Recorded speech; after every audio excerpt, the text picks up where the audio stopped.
I just want to encourage you just really quickly. Your prayers matter. God hears your prayers, and sometimes it can feel like, man, what can I do? You know, this war and these all the millions of refugees, and what can I do? Well, what we just did has a powerful effect. I don't ever want you guys to underestimate how God hears you, and then also how we can be given. And that was just one way to give, but just understand that it's this powerful thing that we are connected. The church is not a location. The church is not an address. The church is not a place. The church is the people of God and the presence of God, walking out the purposes of God and the world around us. So as we connect and cover and pray and give to help our brothers and sisters in Russia and Ukraine, because we've got a lot of Christians in Russia that can't even stand what it is that's going on, and many of them are being silenced as well. So I just don't ever want you to buy into that lie that, I can't really do anything over here, because God hears you and things happen in the Spirit when we go there in prayer. Amen? Amen. And it's a privilege too to be here with you guys, because this is kind of an ominous anniversary. It was 2 years ago this week that I was sitting right over there during worship. In fact, I think we have that picture of the worship service. And I was coming as your guest speaker, and Cindy and I were right over there. We were praying about coming as your pastors, because the church was in transition. Our family and pastors had transitioned out. I was here on the 15th of March. I think we have that. We have that picture. No? Okay. And so it was weird, just so weird, that the very next day, the world shut down. And so everybody, it's two weeks to flatten the curve, right? Anyone remember that? 2 weeks turned into 2 months, turned into 2 years. Well, at least they had the 2 right. We got the 2 right. But that whole process there, and for those of you who were here, I had spoken on putting on our apron and taking the position of a servant and loving our world as a servant, as Christ came to love us. And I had no idea, none of us obviously had any idea how that would be put to the test in the weeks to come. And our life became like a living meme, right? Do we have the picture of the study at home? Where any of you guys, we took for granted all these years, we took for granted all those people, our stay-at-home parents, and all of those that would homeschool. And all of a sudden, those that were always taken for granted, now we were running to our homeschooling parents going, how in the world do you do this and not injure your children, right? How do you do this? I am done with this. The nation realized too late that barbers and hairstylists are essential workers, right?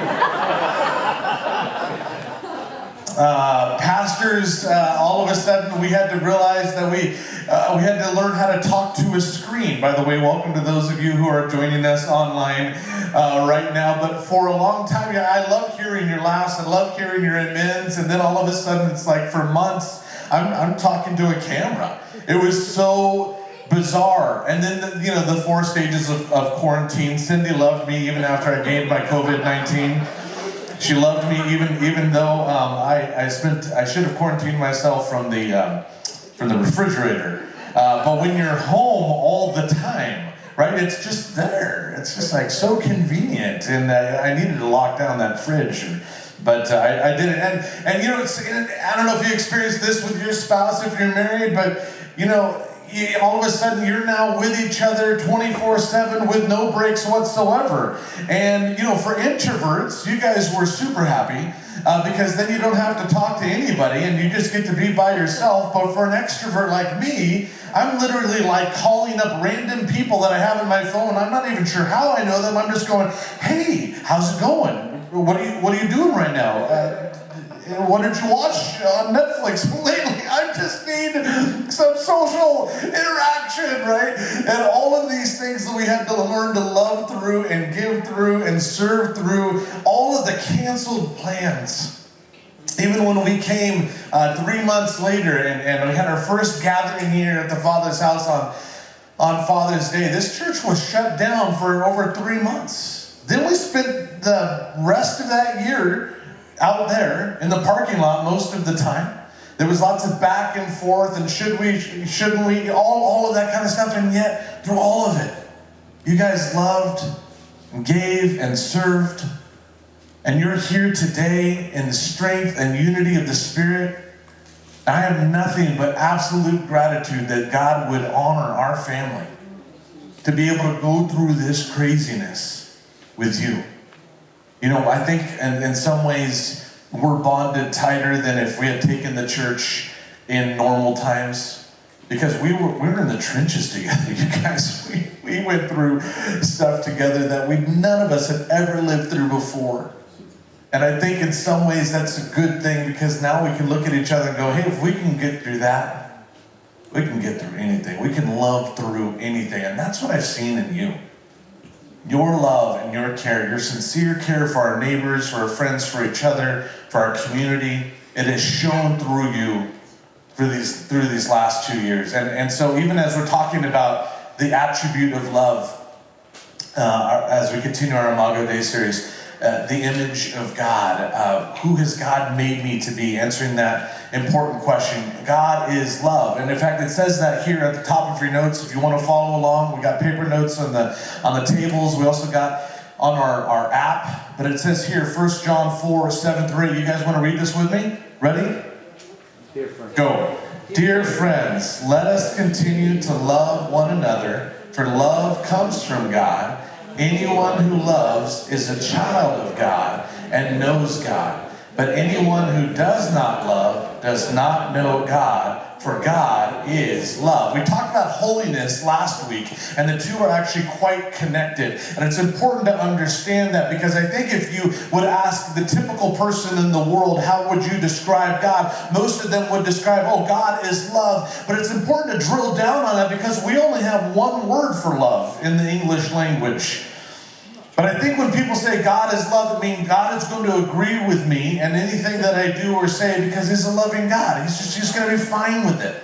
And that's not what the Scripture is saying. Yes, God is love, and He calls us to reflect that love. But if you and I are looking at the wrong kind of love, we're going to input that on God. And that's not what Imago Dei is about. Imago Dei is about you and I looking at God and whose image we have made. God has not been made in our image. We have been made in His.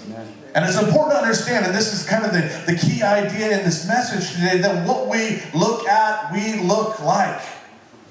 And love that doesn't cost us anything isn't worth anything.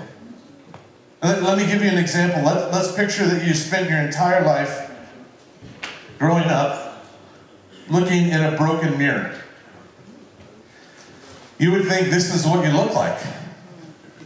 Just shards and pieces and fragments. And yet I would suggest to you that most people have spent their entire lives from early age looking in a broken mirror and thinking this is what they look like.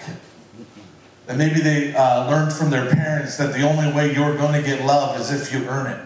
So they learned a performance-based love, and that fragmented love is carried on into how they love their spouse or how they love their children. Maybe you learned that you lose love if you make a mistake or somehow you fail, because maybe that's how you were raised. And all of us, if we're looking, what we look at, we look like. And that's why this series is so important, because God wants us to take a look at what a whole love looks like. That God has called us to just take for the next couple of minutes, and maybe we can just ask ourselves honestly, am I looking at a God kind of love? Or have I reduced His love to a love that this world shows, a shallow love, a love that is performance-based, a love that is earned instead of a love that is freely given? And each of us have to decide what we're looking at, because what we look at is what we look like, and what we're going to find really quickly is that our God has a costly kind of love that He calls us to. You can even see that here when we ask the question, who is God? We understand Jesus is what true love looks like. That's your first point. Jesus is what true love looks like. As we continue in 1 John, and by the way, John's a great person to learn about love from. If you read through any of his letters to the church, he mentions love over and over again. In fact, he's described as the one whom Jesus loved. He's the only disciple that was close enough to Jesus to lay his head on his shoulder and hear the secrets of Jesus. So he's a great person to learn love from. And he goes on to say in 1 John 4, 9 through 10, here's what costly love looks like. God showed how much he loved us by sending his one and only Son into the world so that we might have eternal life through him. This is real love. This is real love. Not that fake love. Not that fragmented love that you and I have known for so long. That he loved us and sent his Son as a sacrifice to take away our sins. When it says God showed how much he loved, that word in the Greek means to manifest or make visible something you haven't seen before. Whoa. So if you and I have grown up looking at this, and then we look at Jesus, we're seeing a love we haven't seen before. It's a costly kind of love. I love my sons so much. I can't imagine taking my sons and purposefully sacrificing them. You guys are great. I love you guys too. But I'm just not going to do that. I'm just not going to sacrifice my sons on your behalf. But our God knew that the only way we could spend eternity with him is if he gave his one and only Son, the only pure one to ever walk this earth. That's how much he loves us. And it's a costly kind of love. It's not cheap. And it's only because he sent his Son. And Jesus gave not a piece or a fragment or a bit, but he gave everything that he is on that cross, that you and I now know what true love looks like. It looks like Jesus. When we look at his life, we understand how love operates. And so when you and I are saying, hey, do I really love my spouse? Do I really love my kids? Do I really love my church? Do I really love my community? Don't compare it to any other version of love. Go back to the true source of love, what love actually looks like. Otherwise, what we look at, we look like, and we're going to look like the fragmented love that our world knows. And I think at the core of it knows something is missing. We're not commanded to love one another to earn God's love. We're commanded to love one another because we are loved. Our love to each other is a response to his love for us. It's a response. In fact, I have nothing actually to give you if I am not looking at him. If I'm not receiving that love first, I have nothing to offer you that's really of any value or worth. So our community builder discussion question here is, where is my broken mirror? Is it my past mistakes? Is it my present pain? Is it my future challenges? And this is such a good question to ask on top of that. How do I move from this to this? The answer is, how do I move from taking to giving? For God so loved the world that he gave. If you and I are in taking mode, which a lot of people are right now because things are really scarce, so people have gone into scarcity mode, but our God's love never runs out and it never runs dry, and he always has an abundance to give us. What we look at, we look like. Love that doesn't cost anything isn't worth anything. And our God has shown us what true love looks like, but I think the problem is, again, we only have one word for it. We only have one word for love. And so, like, for instance, if you look at these pictures right here, I love my wife, right? And I love In-N-Out Burger. And I love Jesus, and I love the beach. I love being at the beach with my boys. I love the sunset. I love my wife's sense of humor that, she would give me that Valentine's Day card. Overall, I love you more than I want to strangle you. I love that. But we're in big trouble if I love my bride at the same level that I love my burger. You guys feeling me, right? We're in big trouble. My marriage is headed for the rocks if I have the same level of love. And yet in the English language, we only got that one word, so no wonder there's confusion. We sing about his love here, and then we go out of here and we say, man, I really loved lunch today. Right? If we're loving God the same way we loved our lunch, we're in trouble. In the Greek language, when you use love, there's 4 primary words in the Greek language that would really help us to flesh out or understand what we're looking at when we're looking at a Jesus kind of love. Here's the 4 loves right here. There's the phileo love, which is a friendship love. You can see this really clearly in the friendship between David and Jonathan in the Old Testament. Do we have that? There's the storge love, which is the affection love. Then we have the romantic love, which is eros. And then we have the agape love, which is the divine love. And so each of us has to ask ourselves, well, which one is the Bible talking about? Well, when John writes God is love, he's not saying God is your friend. He's not saying God is affectionate. He's not saying God is romantic. He's saying God is agape. God is a divine love. This is a sacrificial love. This is a love that is not emotional. This is a love that is a choice. You guys catch that difference? Really important. And yet, I think we just got done with Valentine's Day. I think our whole world has put so much into kind of combining all the loves into eros love, romantic love, right? And you guys, how many of you guys remember, Jack and Rose in the Titanic, right? Maybe you guys recently watched that for Valentine's Day or something. I remember when Cindy and I first got together, it was right after we were married that movie came out, went on to gross $700 million.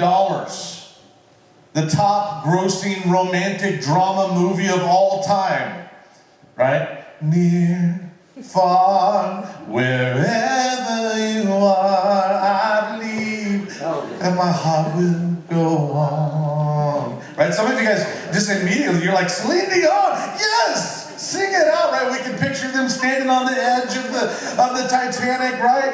The whole deal, we're immediately brought back there, right? And it just captured us. And I remember, it seems so silly now, but when Cindy and I got out of that movie, like, we were both bawling. We were just bawling because we had just gotten married, so we're looking at that love going, oh my goodness. Oh, Jack laid down his life because it went from all those stages. It went from phileo love, they were friends on a ship, and then it went to affection. They started like enjoying their time with each other, and then it went to eros, and they sinned, and then it took them into this agape love, which was Jack is laying his life down, right? Mm-hmm. Except when you look back on that, you go, I think there was room on that door.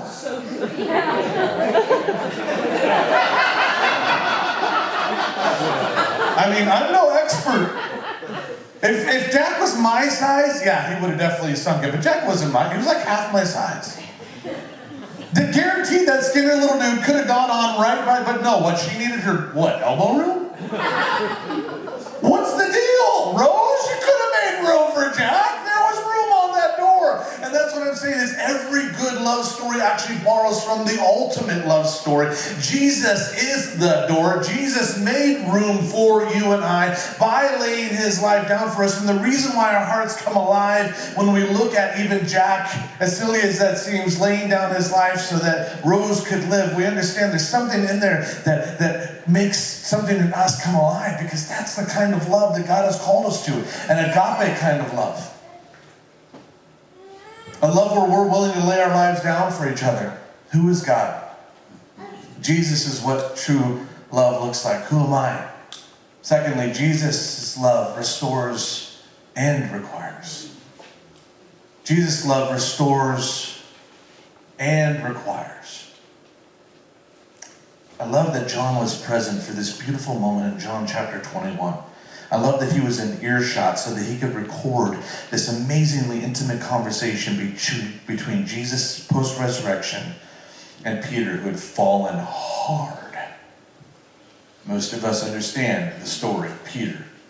Before Jesus was crucified on the cross, Peter says to Jesus, hey, everyone else, they may leave you? Not this guy right here. Oh, you're saying everyone else is going to run? Not me, Jesus. I'm with you to the end. I'm even willing to die for you, Jesus. Jesus says, of course, well, actually, Satan's going to sift you. And you're going to deny me 3 times. Not me. Not me, Jesus. And of course, we know how the story plays out. When he was questioned once, he said, no, I don't know. When he was questioned twice, no, I don't know. When he's questioned 3 times, he starts cussing. I don't know the man. And then the rooster crows. And he runs away when Jesus was about to die for him. So now we fast forward. Jesus has conquered sin and death and hell on the cross. Peter's gone back to the only thing he knew before Jesus, which was to fish. And we get this whole retelling of this story, the initial story of when Jesus first called Peter to be his disciple. There's Jesus frying some fish on the shoreline.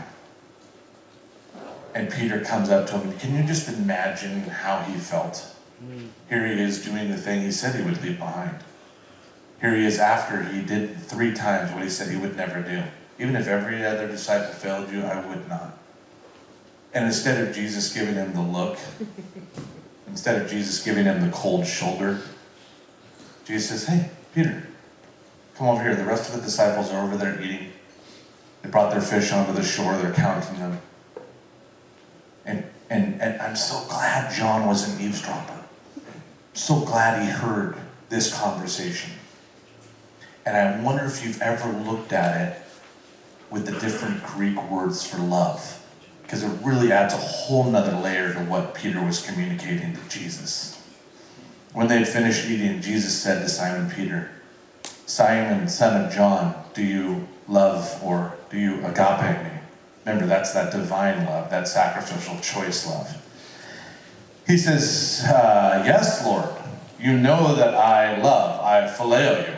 Jesus is saying, do you choose to love me even more than these guys? Like, remember you said you would die? Can you love me that way? To choose to die for me? He's like, I can be your friend.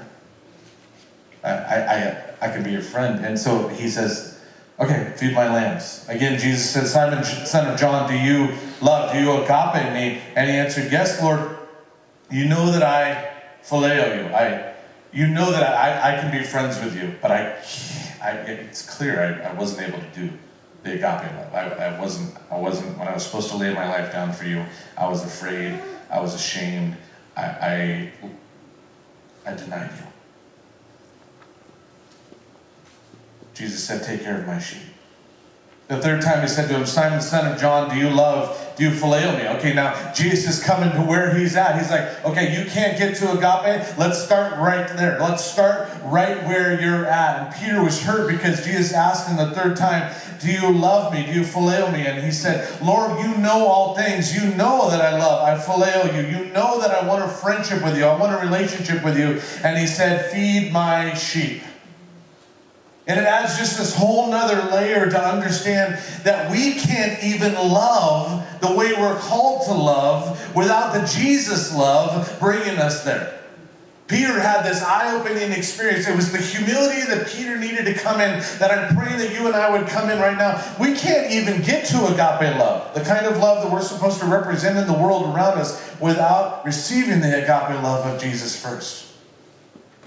For every place where you've fallen and failed, 3 times Jesus asked him, because 3 times Jesus denied him. And Jesus wants to meet in your broken places. And he wants to look you in the eyes over a plate of fish. And he wants to invite you back to restoration. Notice that he calls him back to a person before he gives him back his purpose. He calls him back to himself before he says, feed my sheep. He doesn't say, Peter, feed my sheep. Oh, and by the way, do you love me? And I think that is where we get it mixed up. Some of us are really good at doing stuff for Jesus, but we've actually stopped being with him. Some of us, we were so passionate about spending time in the presence of God when we first came to know him. And now it's, if I have time. Some of us, we have, where Peter is, we've left it at the phileo level. No, Jesus is my pal. He's my bud. He's my friend. We're good. But when Jesus asks us to agape, when he asks us to sacrifice for each other, we can't get there. And I think if we can come to grips with that, if we can come back to the person that loves us right where we're at in our sin, in those places where we have denied Jesus, in those places where we have sinned, in those places where we have played church but not given sacrificially, not loved each other to the death as Jesus has called us to. if we can go ahead and be as honest as Peter was, you and I are going to receive a level of love like we've never had before. God wants to restore because he also wants to require. Notice he didn't require. Jesus goes on after this conversation to say, Peter, you're going to die for me, as a witness for me. You're going to die. But Jesus didn't call him to that place of agape love until he gave him that place of agape love. Have you noticed your love is a little calculated, a little careful, a little shallow? Well, Peter was feeling that same thing. And Jesus is calling you back to himself right now. He said, I want to restore in you that place of agape love where you know that I've given you a love you cannot possibly earn, and I want to restore that to you. I love that about our God, because every other love is going to flow from that agape love. The eros love, the romantic love, the phileo love, the friendship love, the storge love, the affection love. Every other love flows out of that agape love. And that flows from God, who is agape. God is love. Let's image that kind of love to a world around us. How does that affect us? Our community builder discussion question, how does a desire to grow in agape impact my relationship with both God and others in my life? Let's look real quickly at this comparison here. The earthly love versus the agape love. Let's just break this down really quick. An earthly love is based on need. I need intimacy. I need companionship. I need support. Therefore, I have relationships in my life that will give me these things. Right? The greater the need, the more cautious we are to meet it. So I need companionship, but if you ask too much of me, I may begin to distance myself. I need intimacy, but if my wife begins to ask too much of me, I may draw a line. Right? I need family support, but if my family, gets on my nerves or whatever, I may have to distance myself. That's the earth kind of love. It's need-based. But agape love is free of need. Jesus doesn't need anything from us, and yet he gave everything to us. He calls us to love on that level where we find our needs met in God, which gives us the freedom to love each other at a costly level. Where I am loving you because Jesus loved me, and my response to you is, are you guys noticing the pattern here? Jesus said, do you love me, then feed my sheep? It's the great commandment. Love the Lord your God with all your heart, soul, mind, and strength. Love your neighbor as yourself. The second can't happen without the first. I can't get to you with the kind of love that you need unless I go to him first. And his love is free of need. Earthly love is based on outcome. It requires reciprocity. In other words, you scratch my back, I'll scratch yours. I'll give as long as I give something back. Most marriages dissolve in our country because we've approached them from this very self-centered perspective. I will remain married as long as I'm getting something from it. To death do us part? No. Till you're no longer making me happy. Most relationships are absolutely based on that level, and yet our God says, no, my agape love is unconditional. No strings attached. This is not buy one, get one free. This is I give you everything, you don't have to earn it. And finally, based on worth, we weigh the worth of our object. Are you beautiful? Are you powerful? Are you wealthy? Are you intelligent? Are you physically strong? Then you have worth, and I will love you because you have worth and you're very gifted. But agape love doesn't do that. That's a broken kind of love, by the way, that only loves those based on a worth system. Our God, he makes us worthy because of his love. He adds value to us because of his love. He looks at Peter, who felt worthless, and made him worthy, and added value to him and said, not only are you going to feed my sheep, you're going to have the greatest honor of all in dying as a witness for me. You denied me 3 times, but everyone is going to know you from here on out as the rock upon which I will build my church. Everyone's going to know you from here on out as the leader in my church. Only our God's kind of love can do that. One of my boys found a half of a $10 bill. And I was going to the bank yesterday, and they said, "Hey, Dad, can you ask them if they can replace this with a full dollar bill, or a $10 bill?" And so I actually did. I went to the bank teller. I said, "Hey, I've got this. Can you at least give me a 5? I'm serious. And they were totally laughing. And I guess the rule is that there has to be at least 75% of the bill present in order for you to be able to exchange it. Sorry, guys. Sorry. In order for you to exchange it for a full value. But it was so perfect, because sometimes I just love how God makes sure I'm not missing the point. He's saying the world only gives you value based on your worth, but I value you and I make you worthy. So maybe there's only half of what you used to have to offer God. He'll take it. Maybe there's only a quarter of what you used to have to offer God. He'll take it.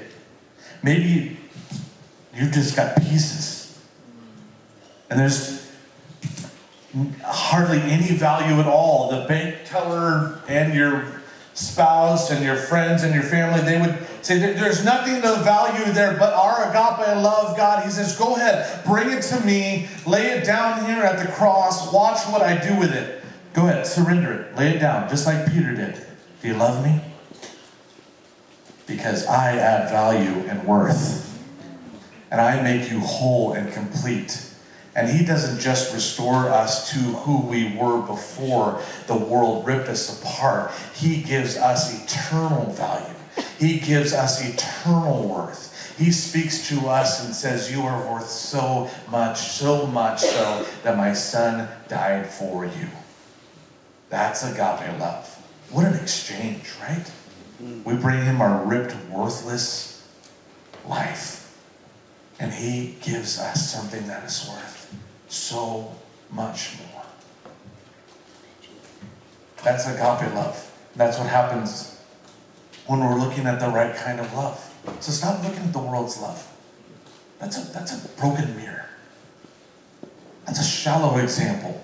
Look at his kind of love that adds value and worth to who you are.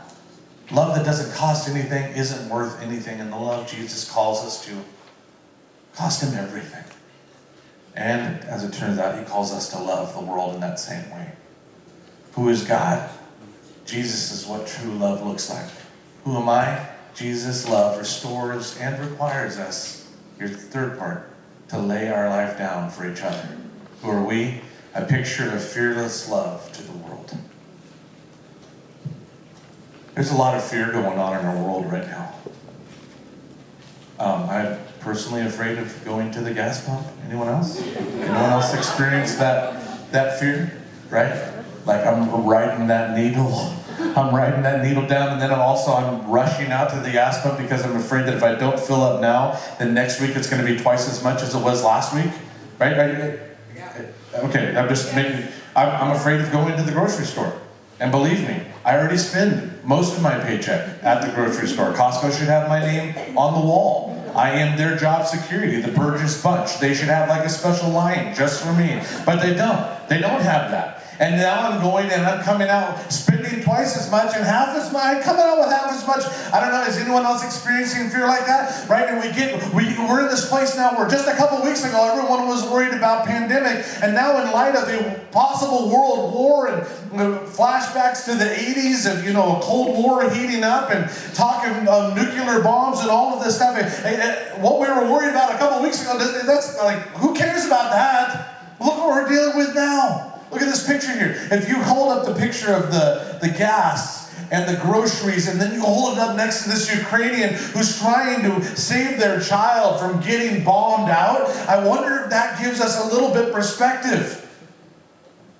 This is what we need, because I'm not undervaluing or diminishing the stress of where it is that you and I are at here in America, but I'm not running for my life. I'm not trying to put my kid on a bus. I'm not worried about a bomb landing on my house.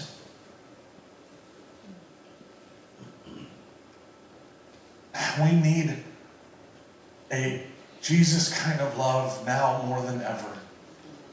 And if you and I aren't careful, we're going to let things like inflation cause our love to grow careful, calculated, and cold. I only have a little.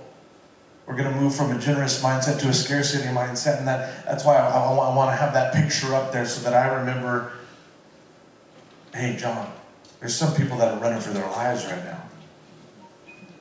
You keep loving big. Amen.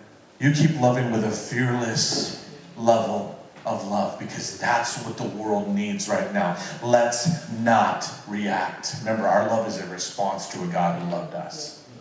It's not a reaction to the fearful things going on in the world around us.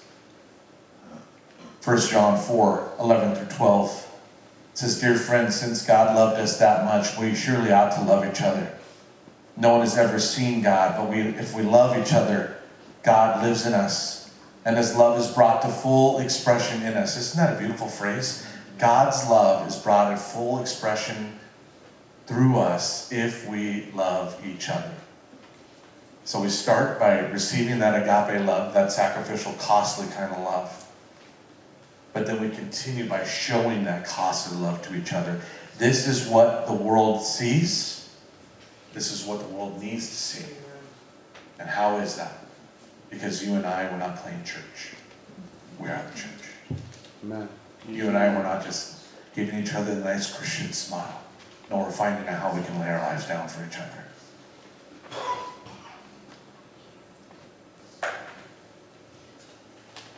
Such love has no fear, because perfect love expels all fear. A fearful love looks like control. You guys ever felt that? Like we do with our dollar bills right now, because they're disappearing quickly, so I'm gonna hold on to the little bit that I have, because I'm gonna run out. Fearful love looks like control.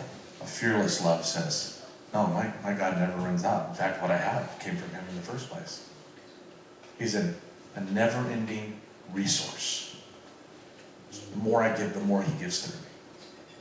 Instead of a cul-de-sac of fear, I become a conduit of faith, a blessing, and giving to the world around me. I like how Rob Bell puts it, love is giving up control. I think we have that quote, yeah. It's surrendering the desire to control the other person. The two, love and controlling power over the other person, are mutually exclusive. If we're serious about loving someone, we have to surrender all the desires within us to manipulate the relationship. And it starts with our relationship with God. We are made in His image. He's not made in ours. And yet I think a lot of us, we keep trying to say God is love, but we reduce that love from agape to our other versions of it, so that we aren't required to live up to such a high standard of a costly love. But then it applies to each other. Letting go of those that we love the most. Releasing our spouses and our kids and our coworkers and our friends. Truly being there to release them into what God has for them, even if it's not to our initial benefit.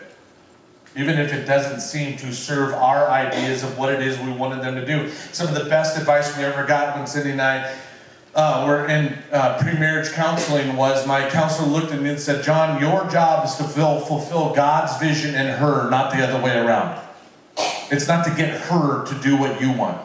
It's for you to set her up to see all that God has called her to be. Immediately flipping the scenario from being that self-centered kind of love to being an agape kind of love that lets go, that releases, that promotes, that pushes forward, even at the cost of myself. That's the world that God has called us to live out. That's the truth He's called us to show each other. And I run out all the time, you guys. I find my reactions to Cindy, to my boys, to pressures from this world, I find my reactions are very self-centered and all about John preservation. But that's only because that's I've been looking into the wrong mirror, fragmented, broken. And then when I look back at Jesus' kind of love and I see how much he gave for me, how can I do any less? A costly kind of love requires a continual surrender of control.